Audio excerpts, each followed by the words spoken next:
Coitado é filho de rato que nasce pelado no meio do mato. Vamos começar? Cara. Então, Pirulinha, já começamos com esse papo, mas eu sou Emílio Garcia, estou aqui com meu amigo Pirula, tudo bem com você?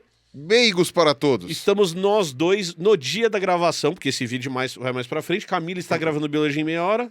Carlos Oza está na Bienal do Livro. Está preso. Só que dessa vez não preso pela polícia. Isso. Não pela justiça, mas sim pela Bienal. É bom variar um pouquinho, né? É bom. Variar de prisão um pouquinho. Ele está preso pelo capitalismo que o obriga... Que o obriga a trabalhar bastante. Para ganhar e ser muito mais bem sucedido que nós. Mas muito né? mais. É o único que não é mal sucedido, né? Do nosso é o Carlos grupo. É o Carlos Luz. Ele é o chato. Ele é aquele que a gente não gosta. Ele é o chato. Ele é bem sucedido demais para andar com a gente. Então. A gente vai falar de lobos aquáticos. E não é o lobo marinho. Não é o lobo marinho. Que é aquele tipo de leão marinho lá. Não é o lobo marinho que a gente tá colocando aqui na tela. É um lobo mesmo, aquele lobo cinzento, o Grey Wolf que a gente fala, da América do Norte. E que a gente vai falar de uma população desses bichos que parecem, e aí aqui a gente fala sempre parecem, porque em evolução a gente não consegue fazer previsão nenhuma, não existe previsão do futuro, mas que dá a impressão de que estão fazendo o mesmo caminho que outros mamíferos já fizeram na história. E quando a gente fala de mamíferos aquáticos, a gente tá falando de bichos que eram animais terrestres, porque a evolução dos mamíferos aconteceu em terra. Os mamíferos, eles surgem em terra, e parte desses mamíferos, em algum momento do tempo evolutivo, começam a fazer o caminho de volta, que a gente fala, né? Isso que é bem interessante, né? Isso que é louco. O que eu consigo me lembrar dos exemplos, na verdade eu consigo lembrar, não são tantos assim, né? Você tem pelo menos 3 exemplos atuais de mamíferos que voltaram pra água. Que são grupos separados. E são grupos completamente separados, né? Não tem nada a ver, e cada um em um continente diferente também, até onde a gente consegue detectar. Na África você tem os peixes-boi, né, que tiveram uma origem ali, chegam até aqui as Américas, mas por via aquática, né? Eles vieram nadando pra cá, não sei porque eu achei que eles surgiram quando os continentes eram mais... Talvez. Não, eles vieram, eles atravessaram Cenozoico.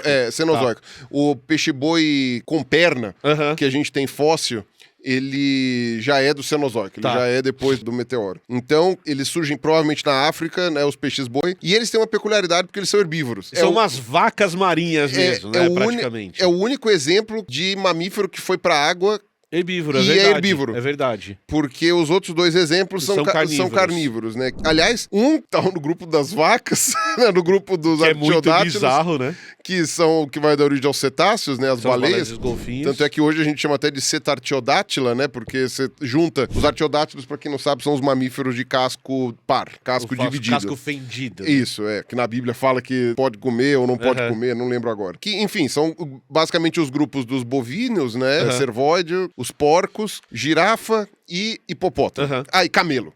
E camelo. Eu acho que são essas as famílias dentro de artiodátila. E as baleias. Sim. Que também o ancestral, que era terrestre, era carnívoro. Então, era tipo uma vaca-lobo. É isso. Uma vaca-lobo. Daria pra fazer uma analogia aí. Na verdade, um hipopótamo, né? Porque o mais próximo é dos hipopótamos, né? Que também é um bicho... Que come o que aparecer, né? Que é anfíbio, né? Que também vive num ambiente, uma mistura de ambiente aquático e terrestre. O que é muito louco. E aí, esses bichos foram pra água, até onde a gente sabe, pra comer carne. Isso. Porque a comida estava abundante na água. Né? E a gente até hoje não sabe por quê. E a evolução deles, até onde a gente viu, foi na Ásia. Sim, sim. Né? Foi na Ásia, porque os fósseis mais antigos estão na Índia, tal, no Paquistão, aquela região. A Índia tava para bater na Ásia, né? Ela tava quase ali grudada. E né? uma coisa que eu gosto desse grupo, tem um vídeo lá no seu canal, o link tá aqui, é que o registro fóssil dessa transição é abundante pra cacete, no sentido de você tem cada passinho, assim, que você vai acompanhando os bichos ficando como eles são hoje, né? Muito legal. E o mais legal é que é temporalmente coerente. Sim, é muito Então, os mais antigos têm características mais primitivas, os mais recentes têm características mais derivadas. E você vai acompanhando isso, assim, com uma riqueza de fóssil, que é um negócio muito louco. É o fato, é a facilidade de ser uma coisa mais recente e de bicho muito grande, né? Sim. Então, a chance de te fossilizar Ossos é maior, grandes, né? Mais resistente. Pesado e tal. Então, esse é o segundo exemplo. E o terceiro exemplo, aí foi no grupo dos carnívoros, né? No grupo dos mamíferos carnívoros, que basicamente divide em 2, né? É o grupo dos gatos e o grupo dos cachorros, né? Vamos poder que não é gato nem cachorro, isso, mas... entre aspas, né? É felimorfo e canimorfo, né? Digamos assim, caniomorfo, não lembro agora. Que meio que vai dar origem aí a essas 2 principais linhagens, né? Na linhagem dos gatos você tem hiena, civeta, não sei o que lá, os gatos mesmo. Tem um monte de outros grupos muito interessantes que a gente não conhece, porque são tudo asiáticos. E do lado dos cachorros, aí a gente tem o urso, os cães mesmo, né? Canídeos, não sei o que, babá, e os pinípedes. Sim. Que são As focas. Ah, não, pera, eu tô esquecendo mustelídeo. Mustelídeo eu acho que tá do lado dos cachorros. Eu acho que sim. Eu não lembro agora. Eu acho que tá do lado dos cachorros, sim. É, mustelídeos e procionídeos, né? Que é guaxinim, né? Isso, eu acho que tá do lado dos cachorros. Eu acho que eles estão do lado dos cachorros. Porque lontra é mustelídeo, se não me engano. Então, lontra tem um pequeno processo aí. A gente talvez consiga colocar 4, porque lontra... O lontra é o bicho mais diferentão, né? Meio diferentão, assim. Mas ainda é um bicho que vive na água, mas a gente consegue colocar, ela é mais... É um anfíbio também, isso, é bem anfíbiozão, assim... Mas tem os pinípedes, né? Sim. Os pinípedes que são 3 grupos, né? São as focas, os leões marinhos e as morsas, todos carnívoros. Sim, sim. E o interessante é que eles estão num estágio de transição que talvez nunca transicione, porque não há futuro na evolução, que a gente não consegue prever, talvez né? Talvez fique do jeito que é e tá tudo bem. Tá tudo bem. Ou talvez até volte pra Terra, sei lá o que vai acontecer, ninguém prevê o futuro. Que eles estão num estágio de transição porque eles ainda têm como ter a vida terrestre, né? Sim. Um pedaço da vida terrestre, ficam lá tomando sol, coçando a pança, né? Aquelas coisas de foca, de leão marinho. E eles ainda têm pés... na verdade... A locomoção deles não é feita com a cauda, né? É feita com as patas traseiras, que é uma diferença em relação aos peixes-boi e às baleias. Não é o rabo, né? Exato, porque né? Nos peixes-bois e a baleia é o rabo que virou a cauda, né? Exato, que propulsiona eles, né? No caso dos pinípedes, são as patas traseiras. Sim. Então eles ainda têm pés unha. Com dedo e unha, né? Isso é muito unha. louco, né? Tem dedo e tem unha, mas as mãos já são, na sua maioria, né? Da maioria das espécies, já modificadas para nadadeira, né? Sendo que as morsas são os mais bizarros, né? As morsas comem molusco, tem aquelas presas gigantescas. É um bicho muito estranho. É um bicho muito estranho, né? Eu ia incluir aquele grupo dos roedores que vai pra capivara, castor, né? Que vai pra água, mas apesar de ratão do banhado e capivara e castor ter pé palmado, né? Ter membrana interdigital, dizer que eles são os bichos adaptados pra água também já é meio... É forçar um pouquinho demais. É forçar a barra, né? No caso, né? Capivara tem membrana interdigital e tem casco. Sim, sim. Então, é um bicho meio esquisito. Então, eu costumo colocar só essas 3 linhagens. Né? Você tem os peixe-boi, as baleias, né? E os pinípedes, né? Leão marinho, foca e tal, né? E o que é legal quando você vê essa história evolutiva é que as explicações... de novo, a gente sempre fala isso. Isso aconteceu há milhões de anos. Ninguém estava lá para ver, então a gente vai levantando hipóteses do que por que isso aconteceu. E aí é interessante a gente olhar que uma das hipóteses para a saída da água também é a alimentação. Sim. Que era um ambiente muito abundante, porque você já tinha inseto, inclusive, você já tinha um monte de coisa vivendo em terra, e aí você tem esses bichos que vão vivendo cada vez mais ou em lagos temporários, ou em águas muito rasas, isso. E aí eles vão começar a interagir com esse ambiente pouco terrestre. Oxigênio. E com pouco oxigênio, isso é uma coisa, que também é importante. É uma coisa importante, né? Então, tipo... Usar a bexiga natatória para respiração era algo que ajudava, né? Até hoje, peixe de rio parado, usa de lago, usa a pra bexiga natatória para respirar, né? Cascudo, esses bichos assim. E você tinha esse ambiente que a interface com a água era muito no limite. Sim. Né? Tipo, qualquer coisinha deixava seco, né? E aí você se ferrava, né? E a explicação é muito legal por isso. Então o bicho que começa a interagir mais com esse ambiente, e aí vê que tem uma comida gostosa lá fora. Os que conseguem aproveitar desse ambiente são favorecidos, as características dele vão passando pra frente, e aí você vai tendo a modificação desses animais para eles viverem em terra. E o caminho oposto parece ser verdadeiro. Tem gente que não sabe, mas tem peixe pulmonado, né? Tem peixe com pulmão mesmo, não é bexiga natatória modificada, é pulmão mesmo. Não sei se vocês sabiam, mas a gente tem hoje, acho que 6 espécies vivas de peixes com pulmão. Ele respira pela brânquia e pelo pulmão.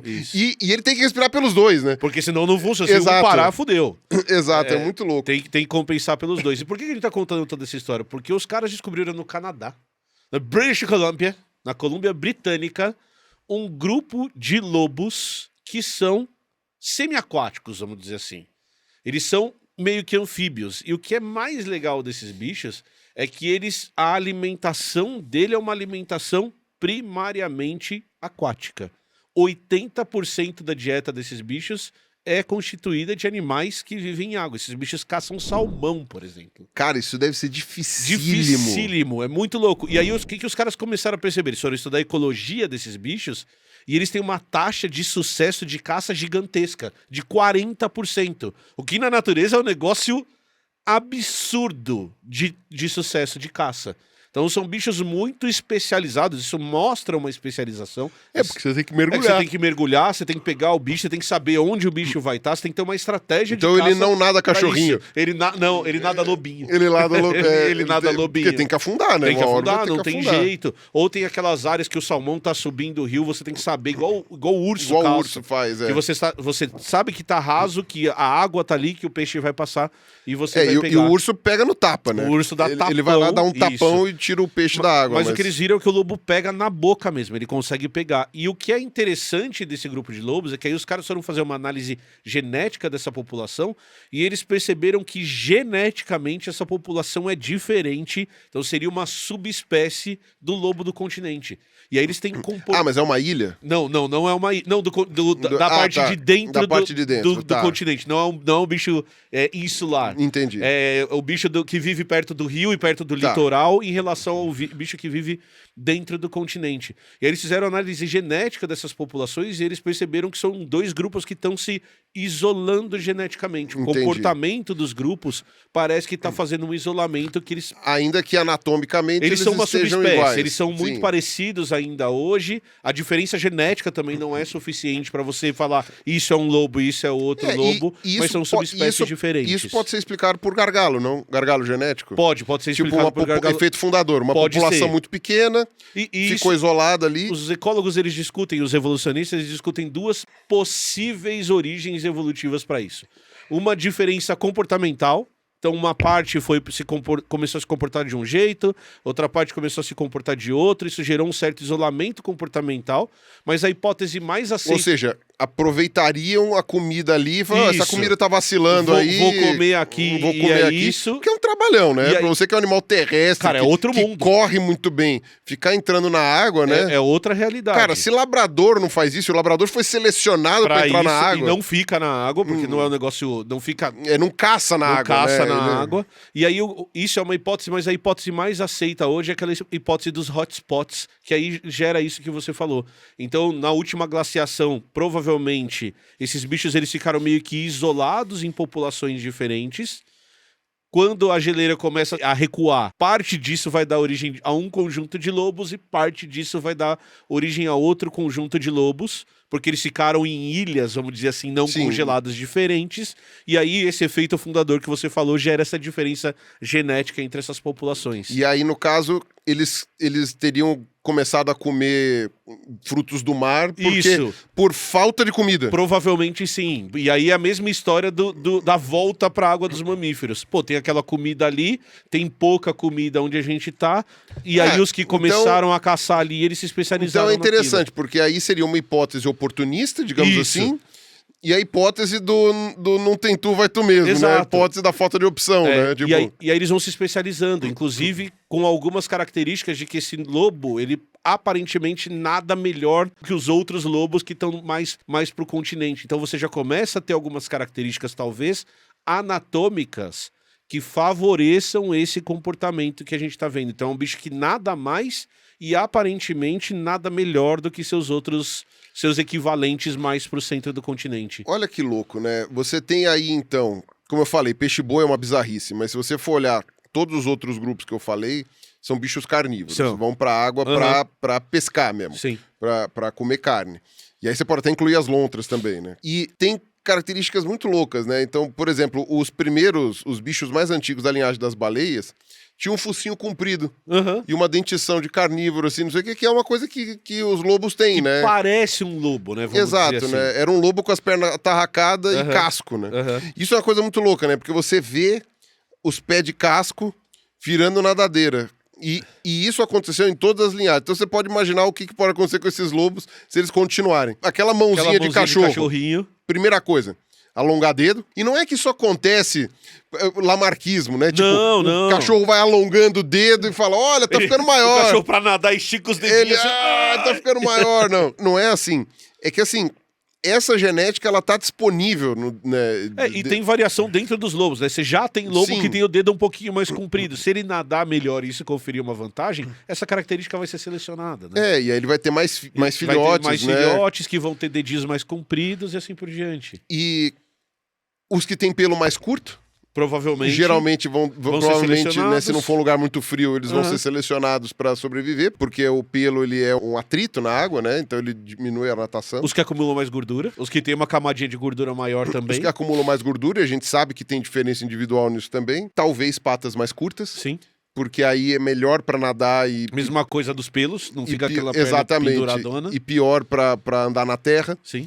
Então vão ser uns bichos que vão começar a ter uma pequena dificuldade de andar na terra e começar a andar mais no mar. Isso é uma coisa bem interessante, bem louca. Não, e legal que E isso não as- acontece só em mamífero. Você pega a ave marinha também, é a mesma coisa. A asa vira nadadeira, diminui a quantidade de pena. Junta os dedos do junta pé. os dedos do pé. Isso é uma coisa que vai ser legal, né? Eles vão ficando com os dedos compridos dedos e começam a compridos e juntar os dedos. É. Né? Então são uns lobos com membrana interdigital. Isso Sim. é uma coisa bem interessante.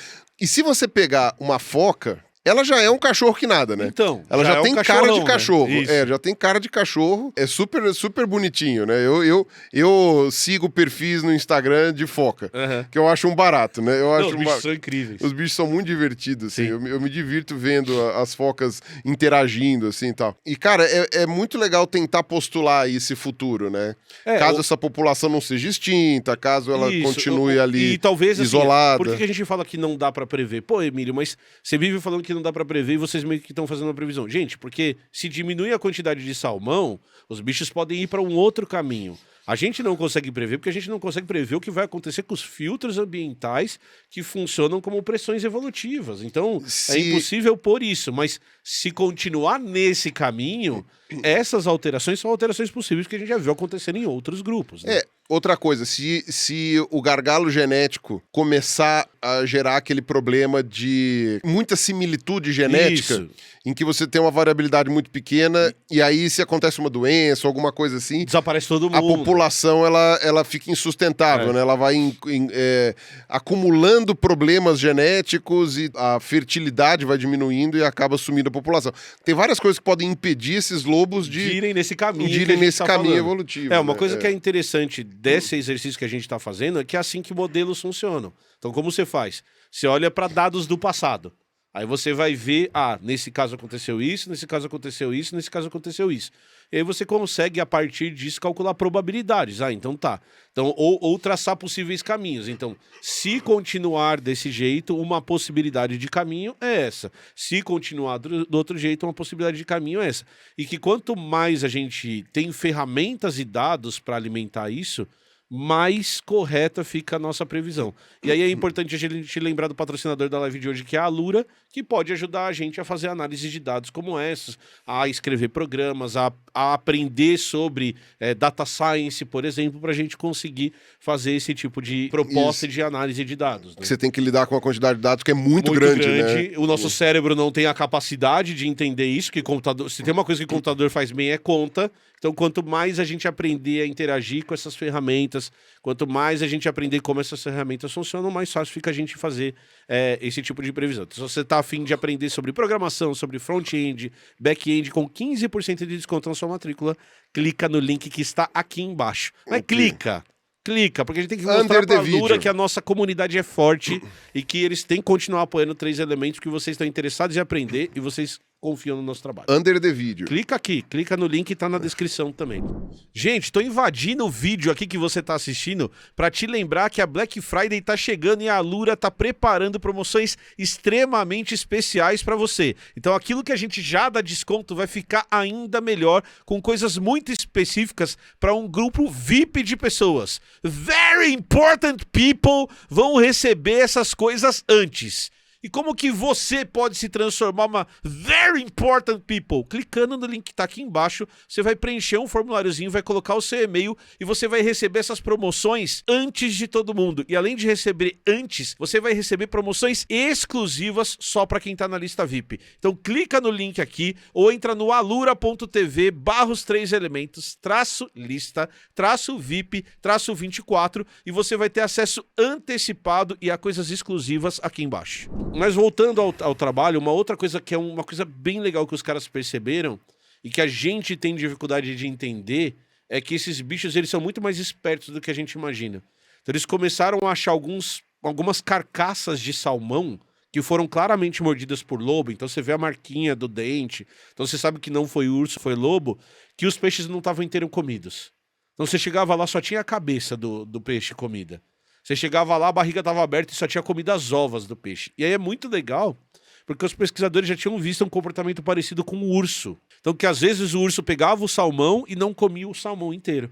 E aí os pesquisadores começaram a tentar entender por que isso acontecia. Então, qual que são as hipóteses... Porque do ponto de vista de sobrevivência faz pouco sentido, Faz né? pouco sentido. Você Caçou, já pegou, pescou, come tudo, né? Come tudo. E aí eles começaram a tentar entender o que acontecia. Então, tem algumas hipóteses para explicar isso.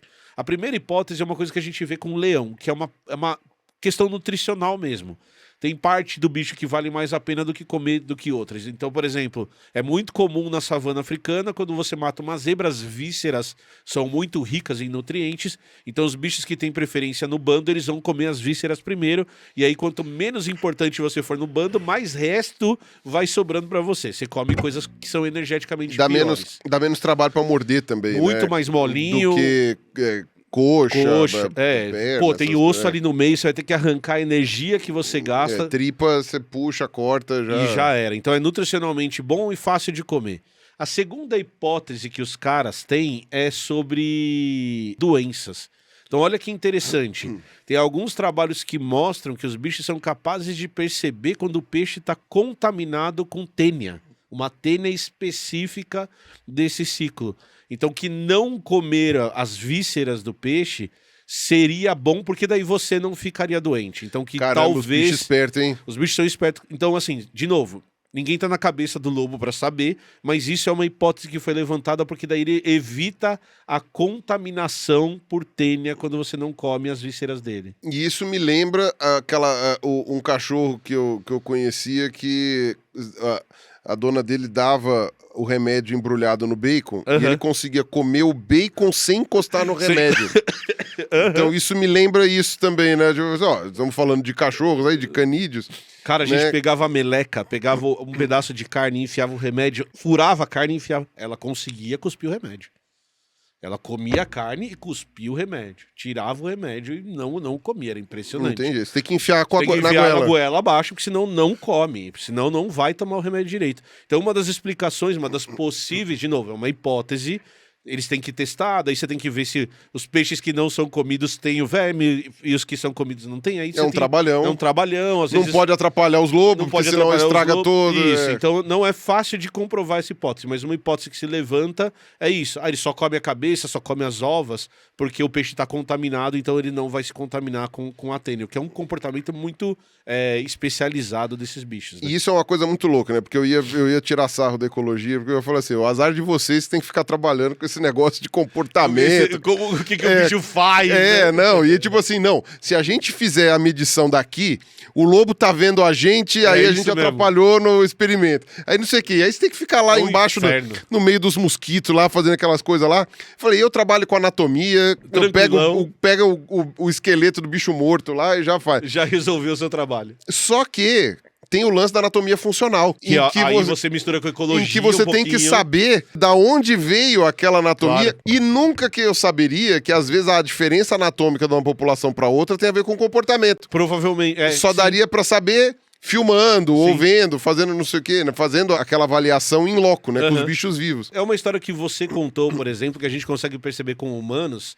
Quando você olha o braço dos arqueiros ingleses, que o braço que puxava a corda, ele é mais calcificado, ele é mais denso do que o outro braço. Ou um jogador de tênis. Você pega, por exemplo, um jogador de tênis profissional, ele faz tanto exercício com o braço, só que além do braço mais musculoso, os ossos, eles são mais densos, né? Se você pegar isso daqui 5.000 anos, você vai ver o esqueleto do ser humano lá e vai falar assim, pô, mas por que esse cara aqui tinha... Por que esse cara aqui que tá enterrado aqui tinha esse braço mais denso? É a mesma coisa com você. Se você não vê o comportamento, às vezes você vê uma parte anatômica, você fala, pô, isso aqui tá meio estranho, eu não consigo explicar, e isso é baseado em comportamento, né? Muito louco. E aí, quando a gente tá falando de bichos fósseis, a gente tenta fazer uma comparação atualística, que é ver, nos bichos atuais que ocupam um nicho ecológico similar, tem isso também? Acontece esse tipo de coisa? Isso me lembra muito o trabalho que o César Hades fazia lá na USP, né? O saudoso César Hades, que ele estudava, por exemplo, em cachorros, qual pata ele preferia usar quando ele precisava puxar alguma coisa e tal. Tanto ele que chegou à conclusão de que a maioria dos cachorros eram destros, alguma coisa assim. Não lembro agora, tá, gente? Mas eu acho que é isso mesmo, acho que eu lembro. A maioria dos cachorros eram destros. E ela falou, você consegue fazer essa determinação, porque o cachorro prefere mexer com uma pata do que a outra.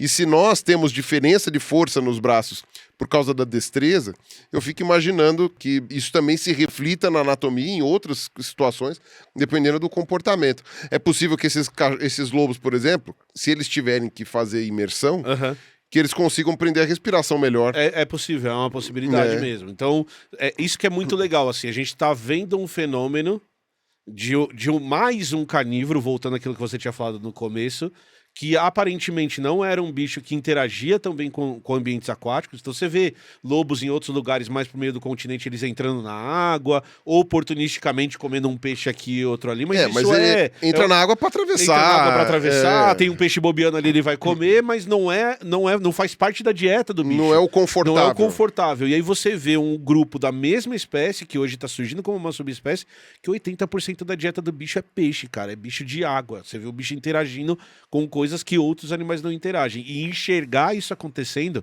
perceber isso acontecendo é algo muito interessante e que corrobora alguma das hipóteses que a gente levantou para explicar outros casos na natureza. Aliás, uma outra coisa que todos os mamíferos aquáticos têm é o mecanismo de fechar a narina, de opercular de narina. Isso. Então ia ser interessante se talvez o cachorro também tivesse no futuro, né, um mecanismo... A narina que dá uma fechadinha para entrar na água. Exato, isso é uma coisa bem louca, né, bem interessante. Então é muito legal perceber esses casos, entender isso e ver como a evolução está acontecendo e como os comportamentos podem influenciar ou ser influenciados por isso. Uma menor exposição da mucosa nasal também. Porque a mucosa nasal é muito sensível, é um lugar que está exposto, que você perde água, tal, não sei o que, então... Não, e aí você também tem, agora que você tá falando disso, eu lembrei, você também tem uma mudança de funcionamento dos sentidos.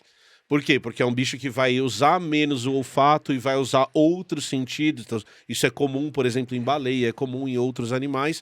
Por quê? Porque o nariz tem uma função dupla no caso dos mamíferos, e aí ele vai perder um pouquinho dessa função, porque ele vai ficar fechado uma parte do tempo. Não vai dar para respirar. Não vai dar para respirar água, para você sentir o cheiro da água. Então você tem uma... A audição muda muito. Você tem uma seleção de outros sentidos para serem mais úteis naquele ambiente que você está entrando. Então, sei lá, pode ser que isso aconteça no futuro desses lobos e surja um novo grupo aí, é legal pra caramba. Tá aí, agora... Eu queria viajar pro futuro. Aí, pra ver o que tá acontecendo. Pra ver o que aconteceu. Exatamente. Mas talvez esses lobos nem... Não vão mais desistir. Que tristeza.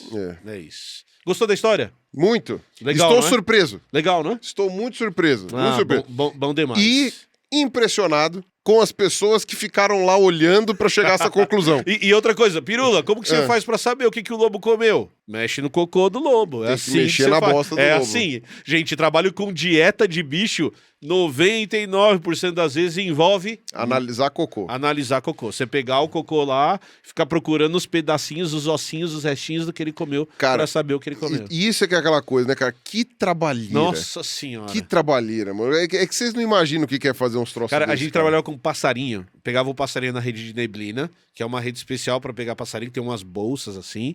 Aí você tira o passarinho da rede de neblina e coloca dentro de um saquinho de pano. Aí ele faz cocô lá dentro, você pega, tira o passarinho, coleta aquele cocô pra estudar a germinação da semente do cocô do passarinho. Pra ver se... Primeiro, você tem que identificar a semente. Se não identificar, você tem que esperar germinar pra identificar a plantinha. E aí você vai comparar a taxa de germinação de quem passou pelo intestino. Olha que trabalho do cão. E isso é uma coisa louca, né? Porque pode ter uma diferença de crescimento da planta porque passou no intestino do passarinho. Pode, não tem com frequência. E isso faz toda a diferença se você fizer um programa de reflorestamento, por exemplo. Exatamente. Você tem que soltar passarinho. Você tem que soltar passarinho porque se a semente cair direto da planta, muitas vezes ela não germina. Ela tem que passar pelo trato digestório do passarinho ou de um mamífero para você, ou quando é mamífero, de um mamífero para germinar. Então estudar isso é super importante também, certo? Gostou? Certíssimo. Adorei. Maravilha. Então, lembrando que esse vídeo foi patrocinado pela Alura, clica no link que tá aqui embaixo, 15% de desconto na sua matrícula, tá bom? Beijo pra todo mundo.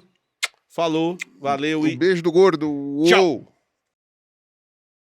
Filho de gambá é pior, porque ainda nasce prematuro, ainda não consegue fazer mais nada. Tem que arrastar, ainda tem um chicletinho. Arrastar. Feto. Um feto se arrastando no meio dos pelos até a teta da mãe. Olha que absurdo. Tem uma parte que cai, né? Tem que entrar na bolsa. Tem uma parte que não é bem sucedida. Tem vários exemplos. Rola uma estratégia R ali, né? Isso, tipo, produz filhote pra cacete. Produz um monte de filhote, libera antes do tempo e vê quem segura, né? E sobra pra você ser o mal sucedido, porque eu sou o deprimido. Então, isso. tipo, ser e o a mal Camila é a chata, é isso. Não, ele é o chato. Ele é o chato. E a Camila, coitada. A Camila não tem essas Camila coisas. não tem essas coisas. Ela é a que trabalha. Ela é a explorada. Ela é explorada por nós três. Explorada por nós três. Trabalha muito. Ninguém dá o valor que ela merece, coitada. Hoje, quer dizer, você é obrigado a dar. Eu sou obrigado a... Imagina se você não der o valor pra ela. Meu amigo. Você não tem como fugir. Não tenho. Eu sou obrigado não, porque eu gosto. Faço porque quero. Mas mesmo que não fizesse, faria do mesmo que não quisesse, faria do mesmo jeito. Quem tem medo, Pirulito. Tem que demonstrar o amor todo dia. Claro. E tá certo. Não, tá certo, né? A manutenção do relacionamento implica em demonstrar amor com frequência, né? Exatamente, de várias maneiras diferentes, inclusive. Que bonito. Hoje falaremos... Nós temos um relacionamento, Emílio? Temos. E você? Sim, eu acho que sim. E um relacionamento de pessoas que se amam. Sim, exatamente. Do meu lado eu o amo e acredito que você me ama também. Não é sexual. Tenho que admitir, mas tenho que admitir que há esse sentimento. Real. Não é sexual. Infelizmente. Por enquanto não. Por enquanto não. Por enquanto não. Ainda não cheguei nessa etapa. Ainda não chegamos nessa etapa. Ainda. Não fechamos portas nunca, mas ainda não chegamos nessa etapa. Com a idade, eu estou vendo pessoas se flexibilizando. É interessante, também, né? Você também tá vendo isso. Teus amigos também estão entrando nessa? Eu tô vendo essas coisas acontecer também. Mas eu tenho um receio quanto a isso. O meu receio é gostar. Por quê? Porque eu perdi tempo.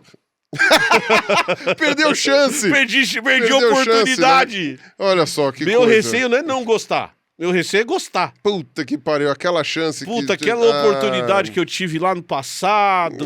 Podia ter sido tão bom. Então eu continuo com a Camilinha, mas não por isso, porque eu gosto muito dela e somos monogâmicos e é isso. Vai isso continuar aí. Mas concorda que assim, se eu não gostar, é uma coisa que eu testei e não gostei. Agora, se eu gostar... 44 anos, podia ter já dizia o Skylab, né? Skylab já dizia, né? Você vai viver a tua vida inteira e não vai experimentar. Nenhuma vez. É isso, mas o papo de hoje não é sobre nada disso. Vai ser sobre comportamento. É sobre comportamento então animal. Não tá totalmente fora do que estamos falando. Estamos falando sobre comportamento. Não. Né?